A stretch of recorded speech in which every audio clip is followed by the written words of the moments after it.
Dun dun dun dun dun.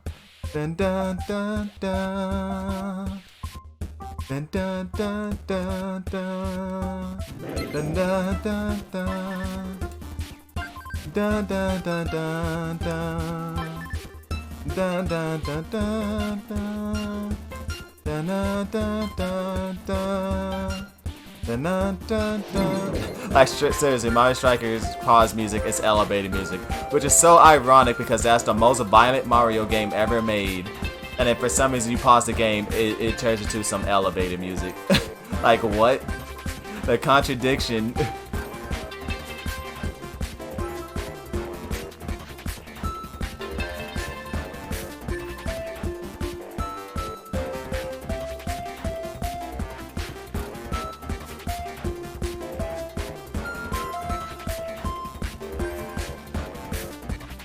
Oh, I was supposed to hold jump there.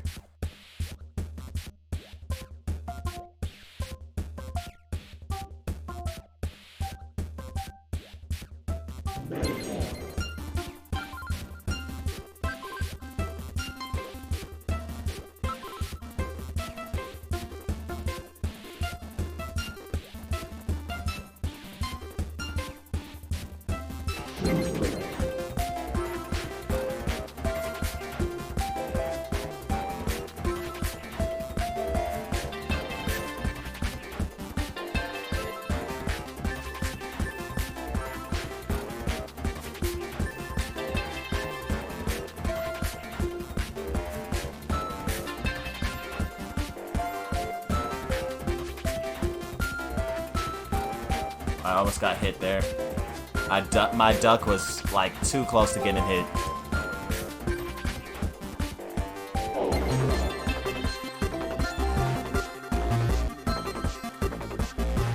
This song is so catchy. It makes me want to run and be free. Yo, if I wasn't live streaming right now, I would go outside and start running to this music. Dang those stairs.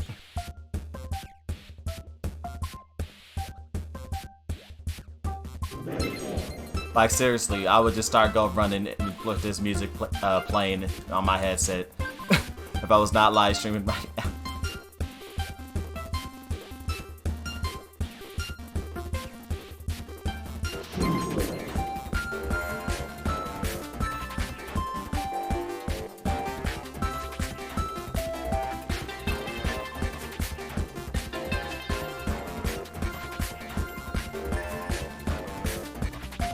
Dang it, I missed my time.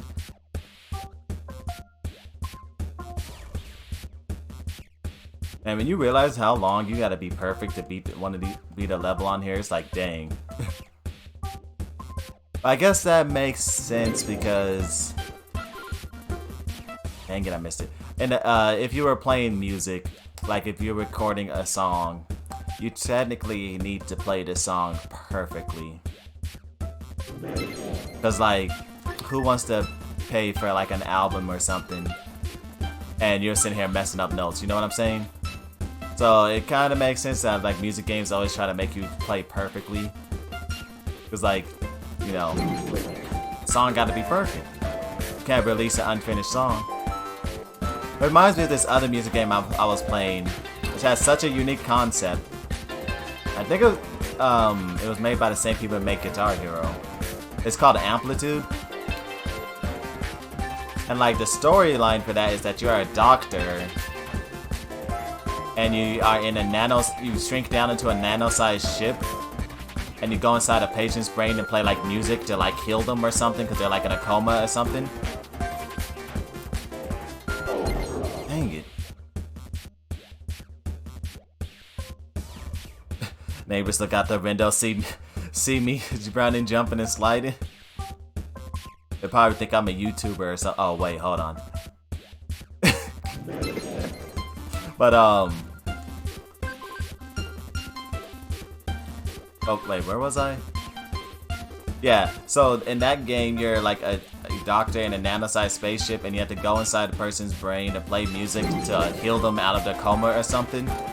And then for the storyline, one of the achievements is to play through the level while unlocking all of the bonus levels. I mean, my bad. Play through the game while unlocking all the bonus levels. But to do that is kind of hard because to unlock, there's 3 sections in the game. There's like the easy songs, the medium songs, the hard songs. Of course, the difficulty, you know, easy, normal, hard, expert, and super. You don't unlock super until you beat the game though.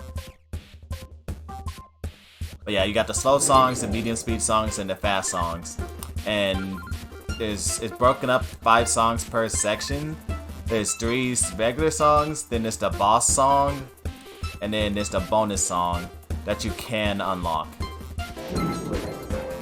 And so for the 3 regular songs and the boss song, you get rated on a scale of 1 to 3 for each song, depending on how well you do. And then in order to unlock the bonus song, between the 4 songs, you need to get a total of 10 points.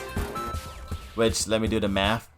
That's basically you got 3 out of 3 bars, which is near perfect. Like to get 3 bars, you basically have to probably can only make like 3 to 5 mistakes at most throughout the entire song. And they're full songs too. I'm talking like 3 to 5 minute songs. So to not make a mistake during all that is kind of hard. And so you have to get 10 out of 12 bars to unlock the bonus song, which means you could get like 3 out of 3 bars on 3 of the songs, and on one of them mess up to only get 1 bar. So like it's pretty cutthroat with how perfect you have to be. And so, and the boss songs, oh my gosh, the boss songs are so hard because you could die immediately. Oh wait, I forgot to mention one more thing. So yeah, you have to, but to get the achievement, you have to be playing on the expert, dang it. You have to be playing on expert difficulty, which is like the hardest difficulty. Or super difficulty, which is just another variation of expert. And pretty much play through all 15 songs, including the bonus song, so you have to play good enough to unlock the bonus song. In one run, meaning you cannot restart any songs, you cannot quit from the menu. You have to play through all of the songs in one run in the story mode. So basically, you have to play the whole game nearly perfectly to get that achievement. And I was like, dude, this is so hard. But then but the funny thing is that's the only way you can get the true ending of the game. Because otherwise, you fail waking up the patient. And I was like, that's so crazy that to get the true ending, you have to play so perfectly. But then when I started thinking about it, I was like, wait, this kind of makes sense. Because like, a doctor, you know, cannot make mistakes. A doctor has to be perfect when they're operating on someone, or they most likely will die. And so for the music games, you know, to require you to basically play through the game near perfectly in order to get the true ending and actually save the patient, I was like, you know, that's actually a pretty cool concept. I mean, it sucks because, you know, it's very hard, especially in a Guitar Hero game, you know, on hard difficulty to, you know, play through all those songs perfectly in one run.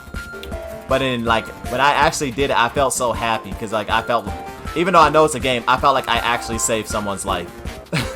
I was like, yo, I put through the blood, sweat, and tears to finally do this and save this person. I was so happy. Oh, man. And you can best believe I kept that save file. I was like, yeah, I'm never going to replay through the story mode again because I don't know if I actually could ever do that again because that was just hard.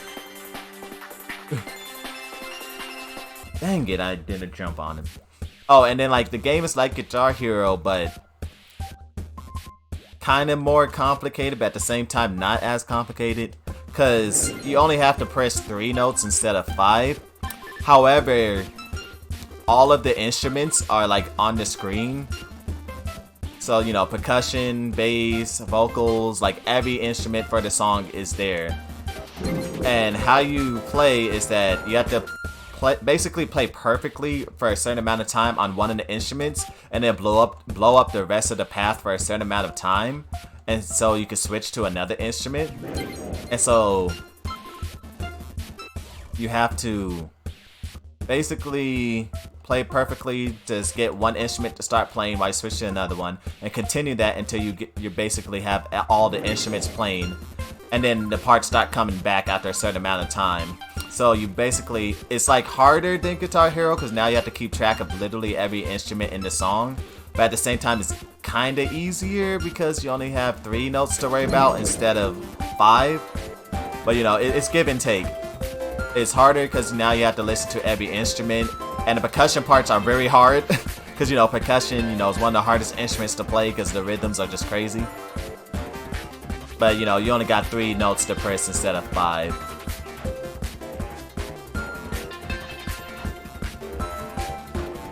And it's a lot more freeform because you can choose what instrument you want to go to before it breaks.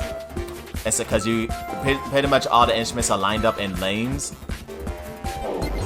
And so you can switch lanes if you did to whichever one you haven't broke yet. So it's a pretty good music game, pretty fun.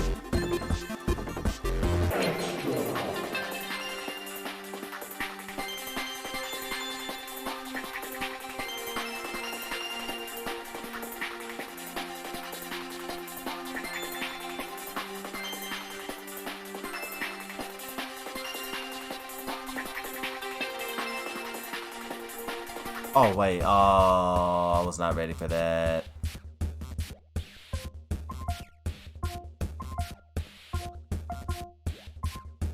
Yo, imagine if every music game had a perfect fail thing.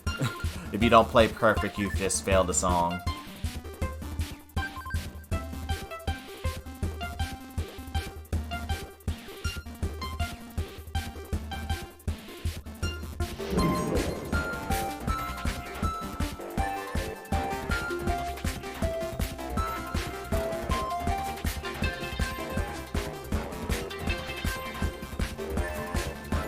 I know some music games are pretty hard to do that in.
Let's go.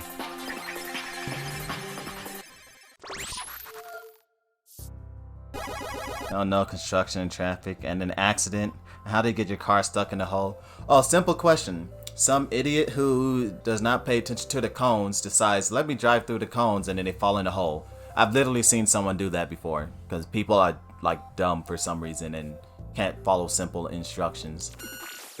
Like I'm telling you, like the longer you live on this world, the more you realize there are just people that just straight up idiots. like you question, like, are they even human? Like how they don't think and they just do the most stupid things. And the longer you live on this world, the more and more you see the people doing stupid things. It's like, wow, I'm disappointed in people. I'm disappointed in humanity. No wonder stupid things are always going on. Like, a good portion of the population just does not have a brain.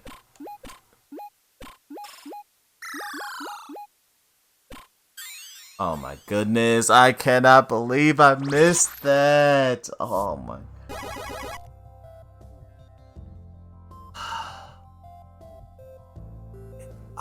I literally was right there. 3 gold away. That was the last 3 gold and I just slightly jumped too early. I would have had a double perfect.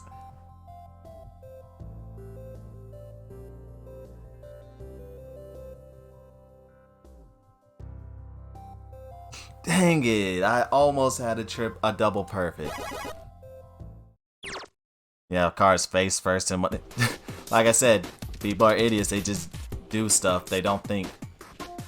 Which makes me wonder, that might actually be a thing. There's actually, it probably might be people who are incapable of actually thinking.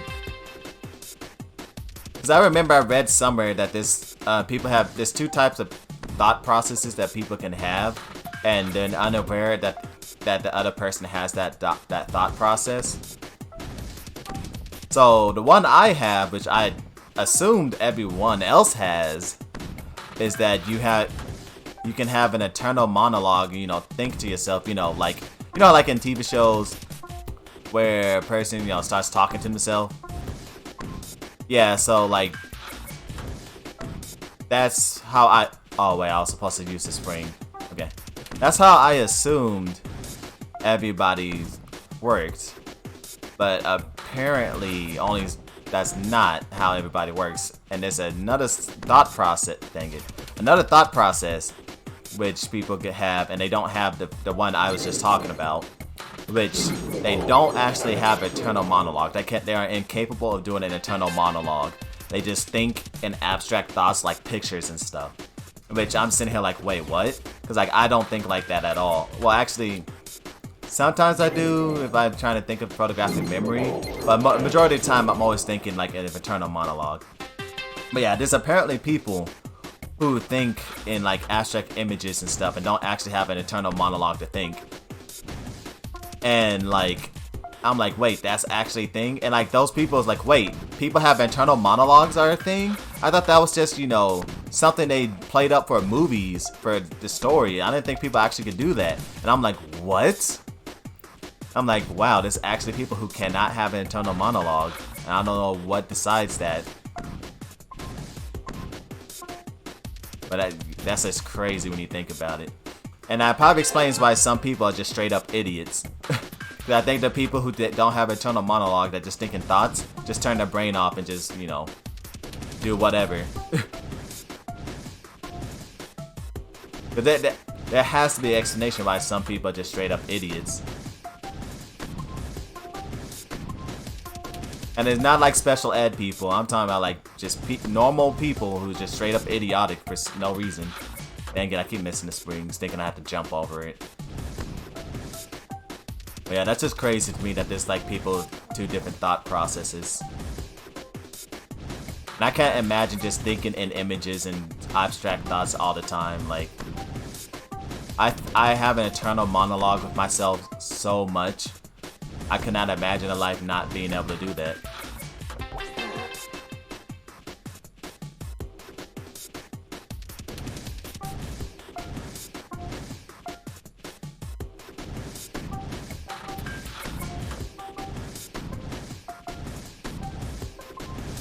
Oh, I wasn't ready for it.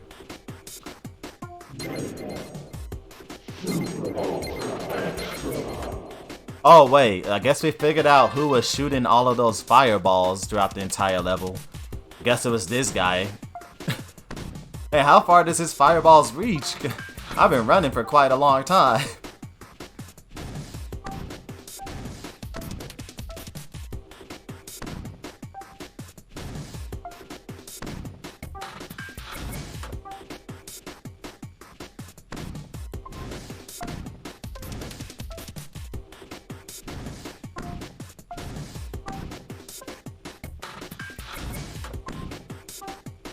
Aw, dang it. Yeah, some people just don't think. I got another example of people not thinking. You ever, especially with Corbett, happens even more often. You ever just go to a fast food restaurant or something and see literally like cars piled up in the drive-thru? I don't understand why anybody with their right mind would see all those cars piled up in front of them and think they're gonna get through the drive-thru in less than 5 minutes.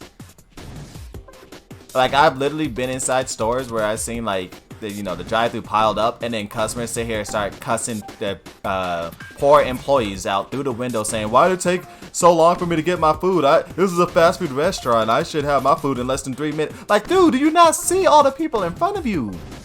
Like, there's no way you're gonna get your food in such a short amount of time. Like, I can't believe some people are so self-centered and, like, unaware of the situation that they really, like, get mad and cuss people out over this. Like this is the you know, what going on in the state of the world right now.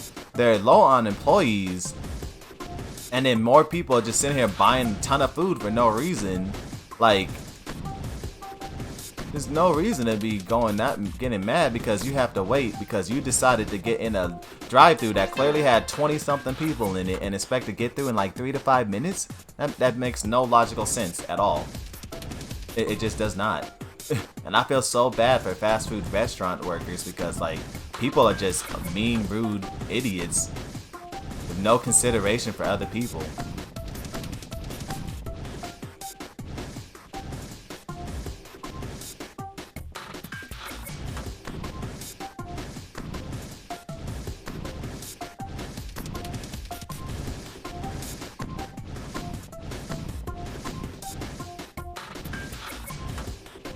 Yo, where's the okay, there it is.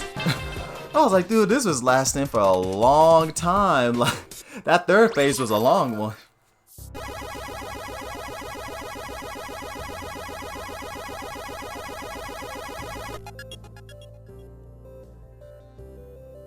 What do you call it if you think in the video game way? No, that's the thing. Okay, so there's people who think in only abstract thoughts. There's people who think internal monologue, and there's people who do both. So I am capable of both. You're capable of both, but you more likely will lean towards one or the other.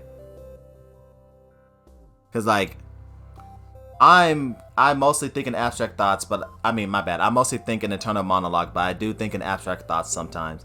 And I think part of the reason is because of video games. Like, all those people on the news that be saying video games just make people violent, they're crazy.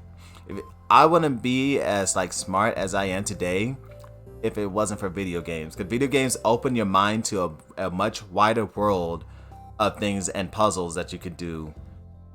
And so you become a lot smarter. Like, I'm pretty sure the average video game player is smarter than people who don't play video games.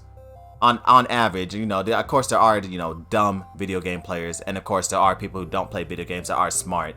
But on average, I do think the average video game player, just as long as they're not only playing, you know, sports games or just shooting games and stuff, you know, stuff that's just mindless violence or competition.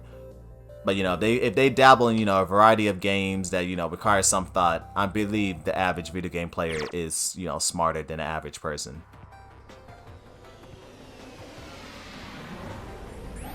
Yeah, 12 lock. Yeah, Avalon. That's exactly what I'm talking about. Yeah, they'll see a person sitting here with 30-something sandwiches in just for one person, and then be like, "What's taking so long?" Like, really? Paradise Lost. Oh, we got the new wait, hold on. I need to press stuff. Wait, what button was that? I swear there was a button. It was L1. Okay, there we go. Okay. Yeah, I'm not pressing forward. That's too hard. Because ducking and trying to mix that with the block button, no. Wait, I wonder, if I miss a block button, does that count as not being a perfect? Okay, it does not. Okay.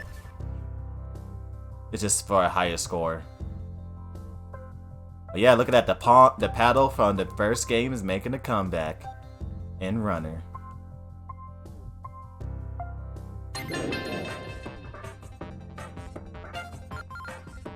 But yeah, this is the third level. This is when it actually starts getting hard, and I have no guarantee I would actually be able to beat this, because I have not got a perfect on every level in the third level, the last level. World 3, yeah.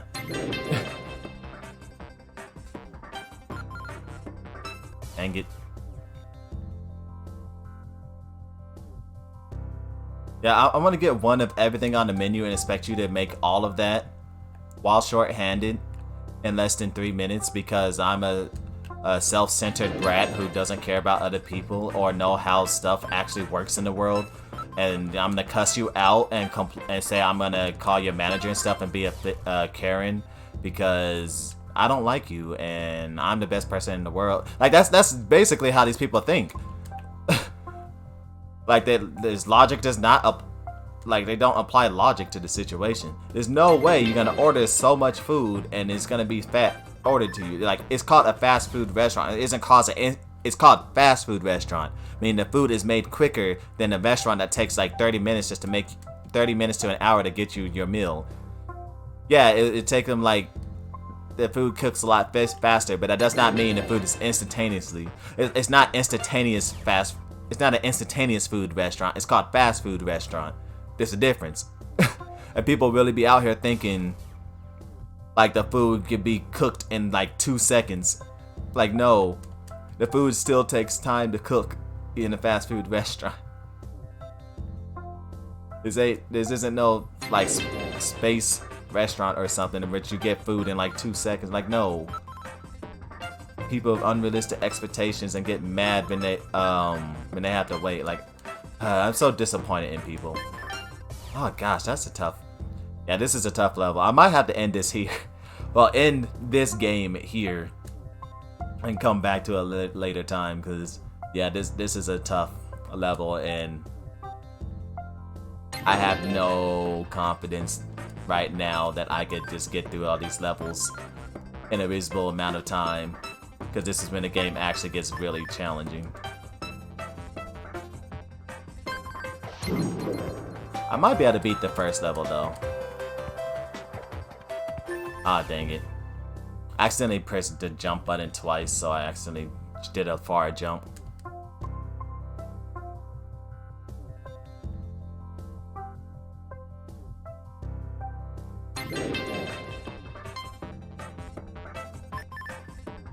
I like the new games because it allows you to press A to do the block. This one is L1, it feels kind of weird.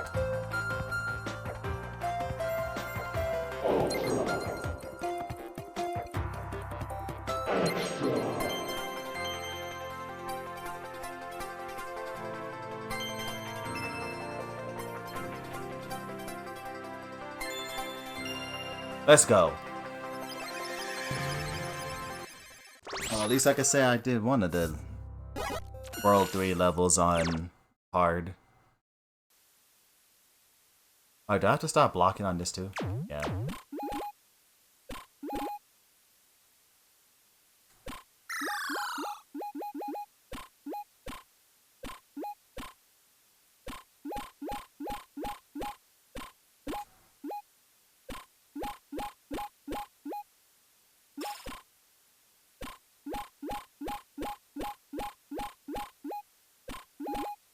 Oh, I wasn't supposed to. Oh no, I was supposed to jump. I thought I wasn't. Oh, what other stupid things I've seen people do in fast food restaurants? Oh, like, so the person was literally, they were out of something, right? Like, I think they were out of like a Coke or something, right? And then the person's all like, well, then get some more. And then the employee's like, we're out of Coke, we can't get some more. And then the person's like, well, what do you mean you're out of Coke? Go get some more, it's not that hard. He's like, dude, we're out of Coke, we can't get more. And the person's like, you know what? F you, and like start cussing them out. And it's like, this is poor customer service. I'm gonna F you, I don't want my food anymore. And they canceled their whole order just because they didn't have Coke. Like, really? You couldn't have just got any other soda in the world. Like, Coke is not that great that you have to cancel your whole. I think they had like a $20-something order over some Coke. And then they were also trying to tell the person to go get more Coke when they already told them they were out of Coke.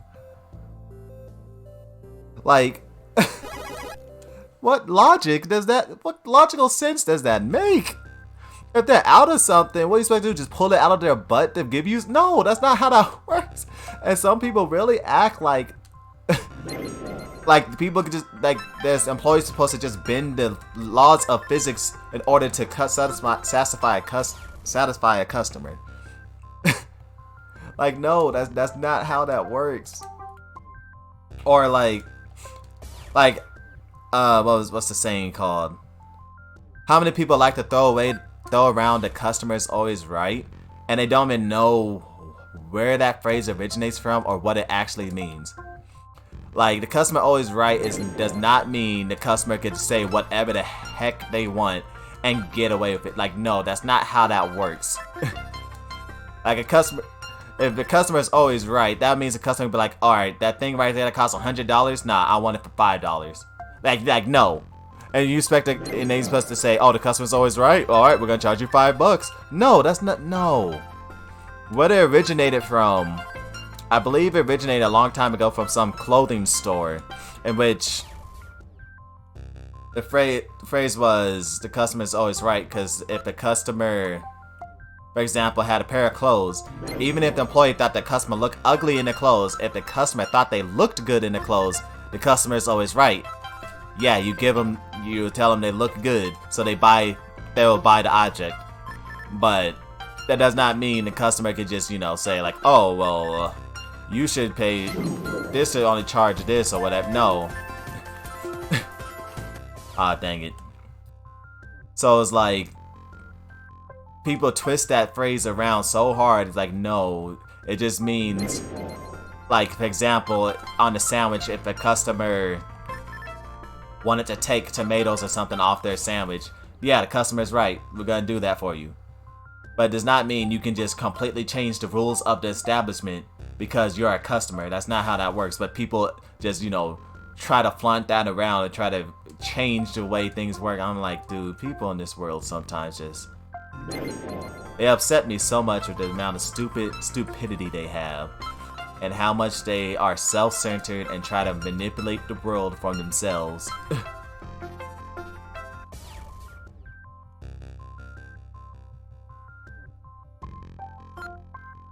Like I feel so bad for people who have to work in like fast food restaurants or like at Walmart, these places where people just be so disrespectful, and they be like, and then they also insult them too, be like, oh, you doing such an easy job, and you should be able to do it. Like, no, ain't no job in the world is easy. It doesn't matter what job it is, every job has its ups and downs, its problems. And like, people be thinking, oh, it's a fast food restaurant, no, you know how complicated it can get having to cook for literally more than 400 people in a day, because people would come and bomb rush the store and stuff. And be shorthanded, like 1 to 3 from customer ratio to employees. Like, no job in the world is super easy. Never discredit a person for their job they're working. Never try to tell a person like, your job is easy, you should not be having a problem. Like, no, that's disrespectful to that person. And like, I'm pretty sure if the person who's saying that was in their shoes, they wouldn't even be able to do their job. Like, no. People disappoint me with the stuff they say sometimes, and how rude they can be to people.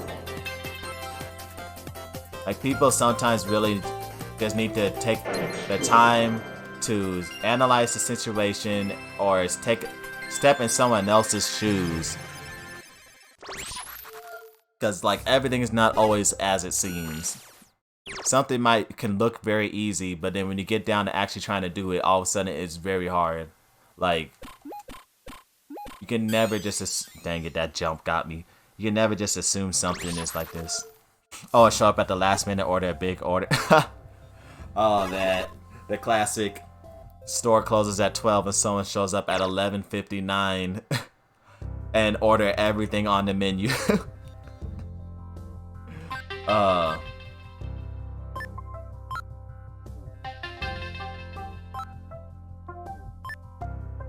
But the thing about that one is, like, you can see the argument on both points, on both sides of the story.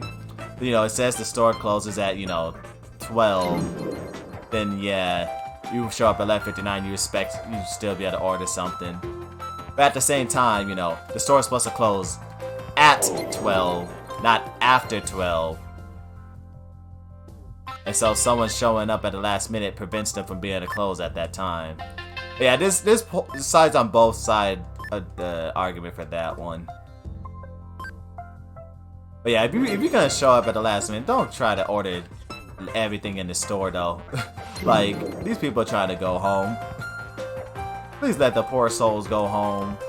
There better be something quick on the menu. You're gonna show up at the last minute.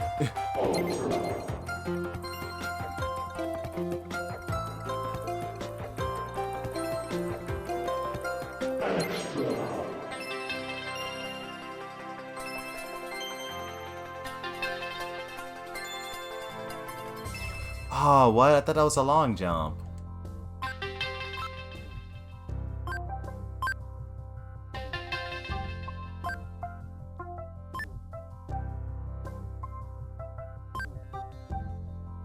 This song is so relaxing. It's almost making me fall asleep, not because it's boring, but just because it's just relaxing me so much. It is so soothing. Just hearing that piano with that slow. Oh man.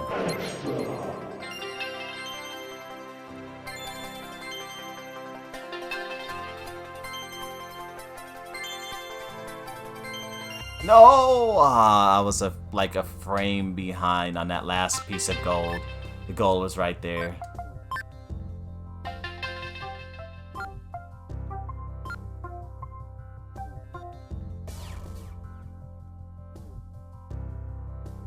This one or the next level might be the last one. Once it's 9 a.m., which is in about 11 minutes, I'm gonna switch games. Or I might go to some game where you can watch something, because I need to eat breakfast. I'm starving.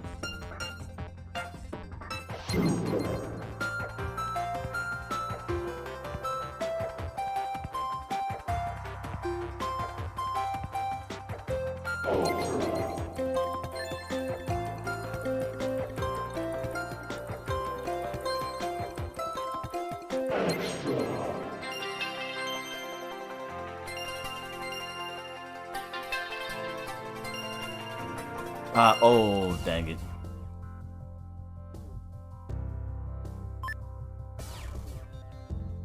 Man, who would have thought run Wait, Avalon, I just thought of something funny. You talking about people falling into holes in a construction work site, and I just realized I'm running through a construction work site, falling through the irony of what you was just talking about.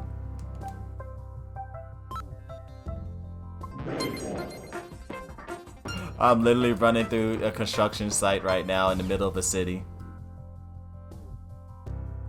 while listening to the most relaxing music possible.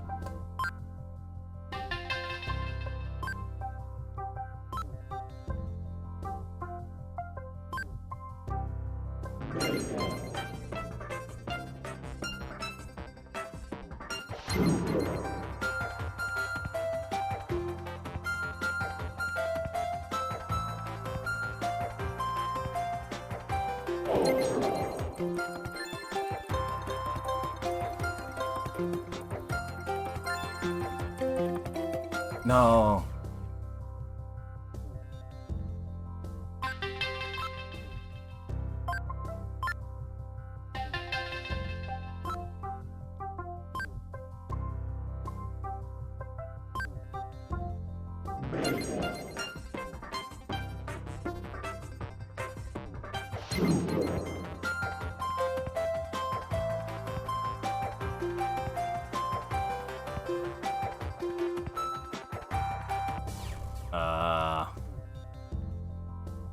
No.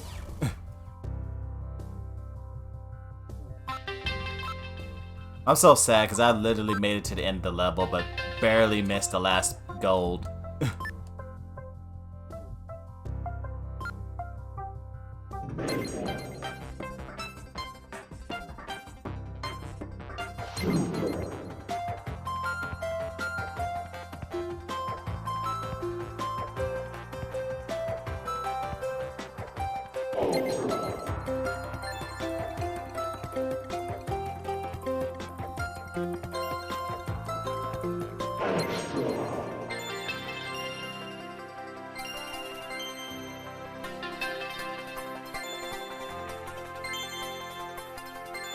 There we go.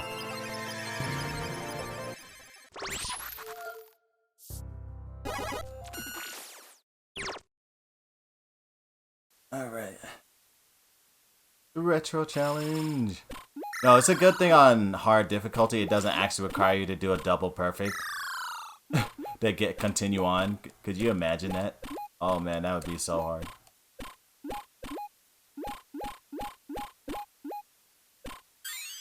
I don't know why. Well, it's because the game has shown the pattern of if the stage moves in a certain way, you go down. And I'm doing that, but this is the bonus area, so it doesn't work like that. Sewer Snark.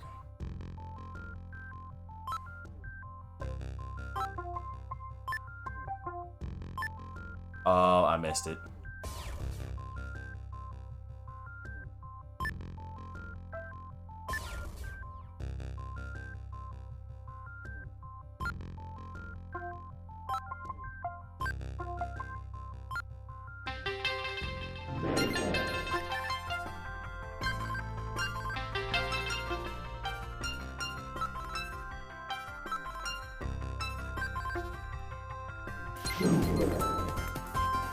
Yeah, I'm ready for those notes that come out of nowhere now.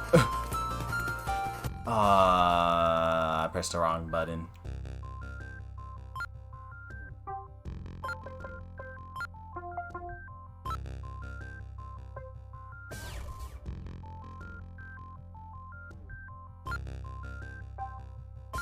Dang it.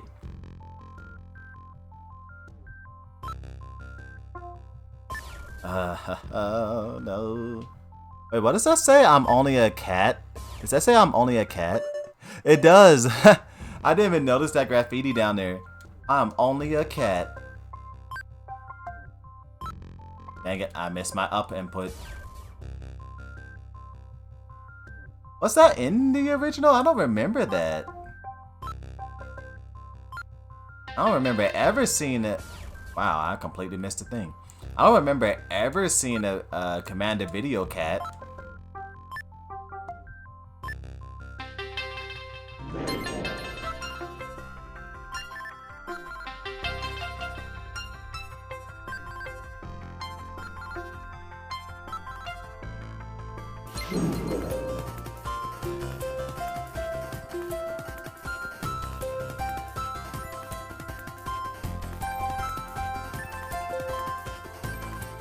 I was holding up. Why didn't I activate it? No. Do I have to jump? I probably supposed to jump early so I can land earlier. That's probably what it is. Why it doesn't work sometimes. Yeah. I have to jump early.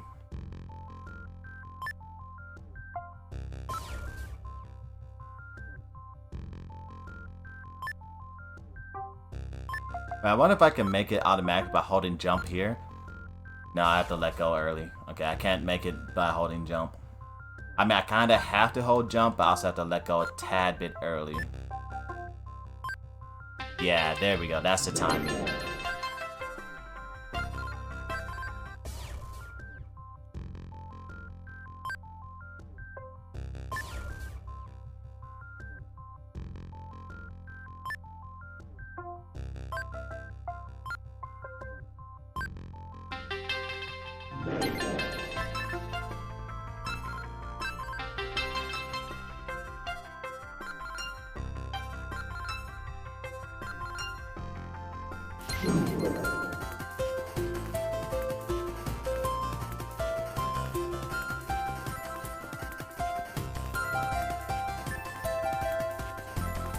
Ah, I missed it again.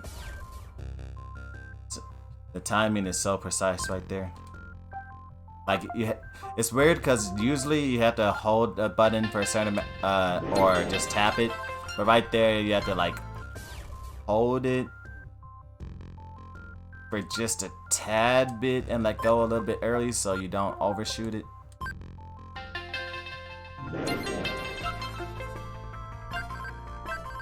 And you really gotta play Daredevil with the pipes there, because you have to get the gold on hard.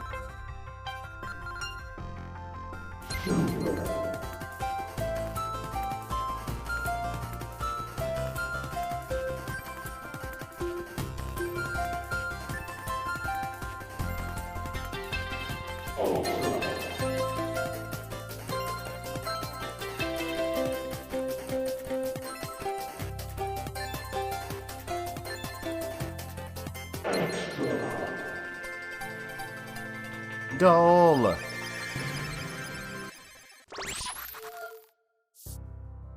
Alright.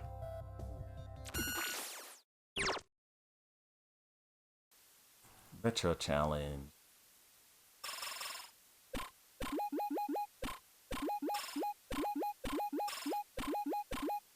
Up, missed a spring. Perfect fail. It's funny because it's just saying I didn't fail, but at the same time, perfect fail could be taken the wrong way. Like, oh, you failed so badly that you perfectly failed, like you missed everything. Now I was hoping to get to the part with the triplet notes, but I guess not in this live. I mean, not in this live. Yeah, this live stream.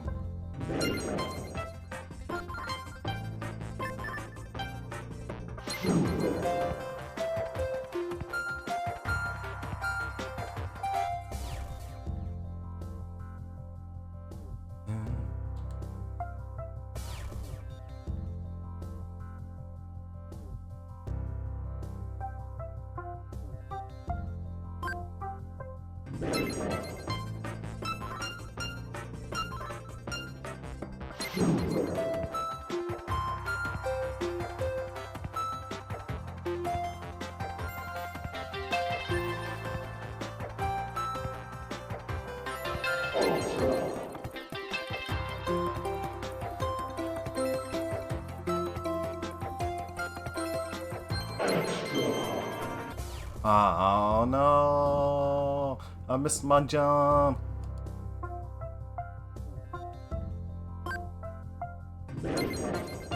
I wonder if there's anybody in the stream who literally just tuned in, like just goes on Twitch and be like, oh, let me search up Bit Trip games, see anybody's playing, and literally just tunes in just to hear the music, because like the official soundtracks for Bit Trip for some reason doesn't have the instrument notes for like when you do things.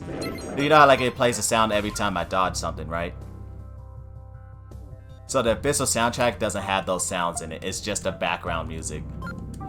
And so I wonder if there's anybody who like, you know, really wants to listen to the background, the song with all the notes in it. And so they just tune in to random Bit Trip streams just to hear it. And they just have it playing on in the background and don't even watch the stream.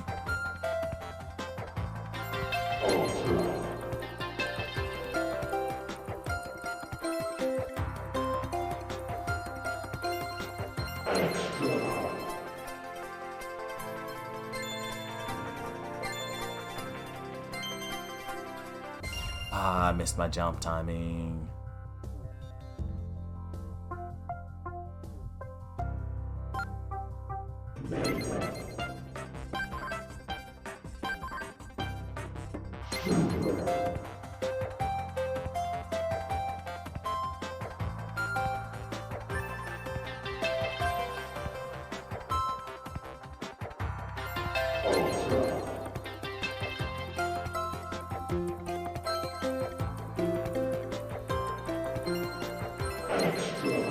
No.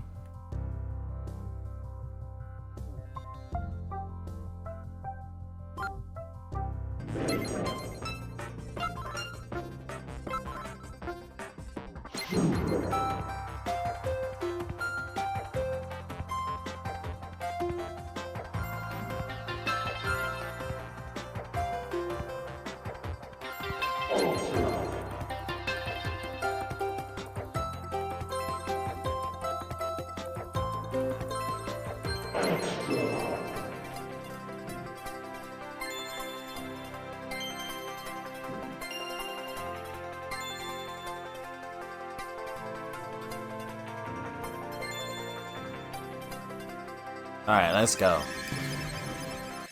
So there's like, what, 6 more levels to go, and then the next time I play this game.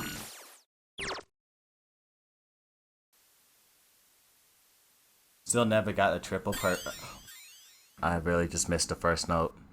Oh my god. We're gonna pretend we didn't see that. Oh, you know, I got 7 more levels. Dang, I just wanted to play the one that was like a triplet, but I don't think it's in this one. What's funny is when I first played this game, I didn't have exclamation points on those, on the 3DS version. But because hard forces you to have to play perfectly, you get an exclamation point on these, because that's like a notification that you beat the levels perfectly. And then you'll see 2 exclamation points for if you did a double perfect. Yo, this song's awesome.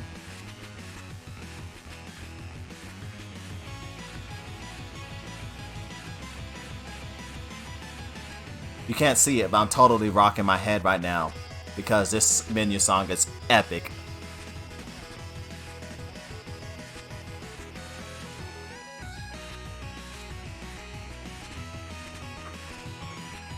But anyway, it's gonna be the end of Bit Trip for today.